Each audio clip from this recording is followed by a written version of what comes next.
Hello everyone, জয় শ্রীকৃষ্ণা, রাধে রাধে।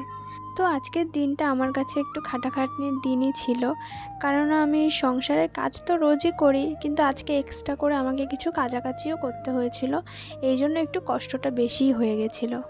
আর এখন তোমরা আমাকে দেখছো ঘর গোছাতে, তবে ঘর গোছানো নিয়ে আমি তোমাদের সঙ্গে কোনো কথা বলবো না। আমি তোমাদেরকে আজকে একটা অন্যরকম গল্প শেয়ার করব। একটা পুকুরে দুটো রুই মাছ থাকতো। একটা মাছ ঠিক যতটা সৎ ছিল, অপর মাছটা ছিল ঠিক ততটাই অসৎ। সৎ মাছটা সবসময় অসৎ মাছকে বলতো সৎ পথে চলতে, ভালো কাজ করতে, তাতে ভগবান তার ভালো করবে। অসৎ মাছটা কখনোই তার কথা না শুনলেও একটা সময় সে মনে করে সে যখন রোজ আমাকে একই কথা বলছে, তাহলে আমার তার পথে চলে দেখা উচিত। আর তারপর থেকেই সে সৎ পথে চলতে শুরু করে।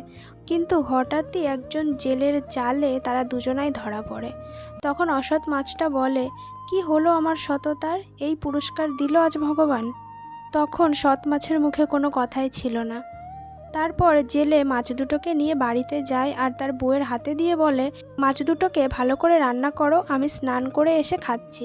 তারপরে সে স্নানের উদ্দেশ্যে রওনা দিতেই রাস্তায় শুনতে পায় রাজামশাই বলেছেন তার নতুন পুকুর উদ্বোধনের জন্য দুটো রুই মাছ তার চাই। সেই মাছ দুটোকে সে আশীর্বাদ স্বরূপ সেই পুকুরে ছেড়ে রাখবে, আর সেই মাছ দুটোকে যেন কেউ কখনো না ধরে।